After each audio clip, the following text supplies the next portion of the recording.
Today we're going to be talking about backgrounds. We're going to cover what is a background, what it represents, what backgrounds give you, and then traits, ideals, bonds, and flaws that are associated with backgrounds.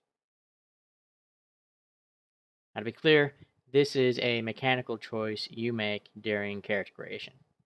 This is not your backstory, this is a choice just like race and class.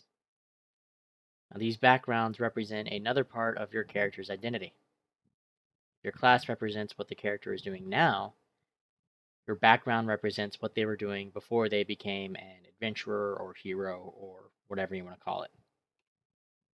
So if you look at your character sheet up here in the top right, you're going to see your little box for class, race, alignment, all of that, and it's going to have background right there.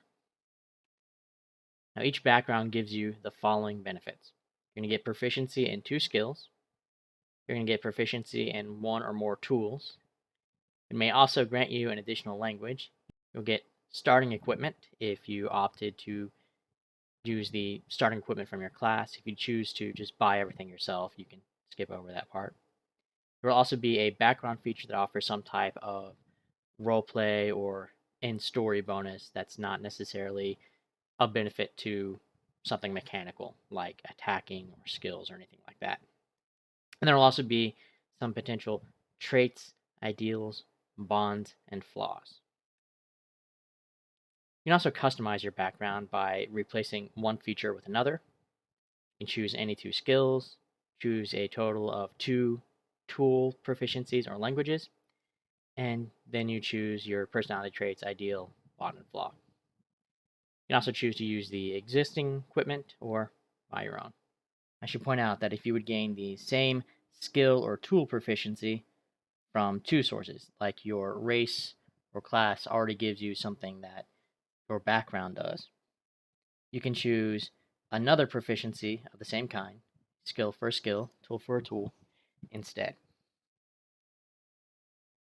Now each background includes 4 tables that are intended to help flesh out your character. These are encouraged, but you're not required to use them.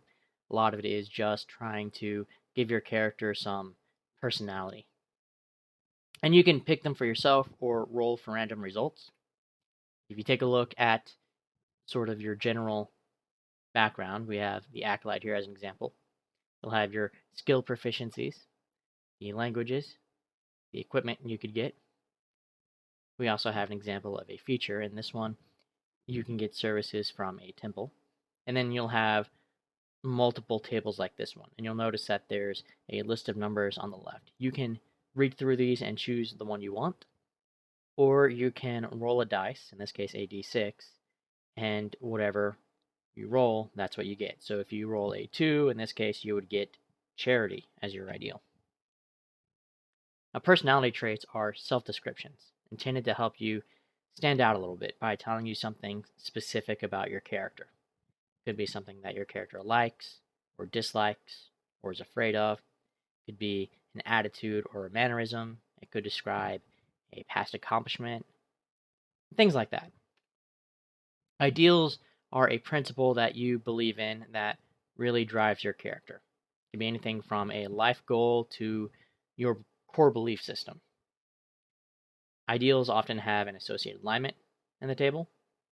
In fact, if you want to go back and take a look, you'll see that a lot of these have lawful, good, chaotic, in parentheses, and they can be of any alignments. We have good, evil, lawful, chaotic, neutral, or any. Any is usually not tied to a specific alignment and more to the background itself. Now, bonds represent connections to people, places, and events in the world. Like ideals, they can really affect your motivation and goals.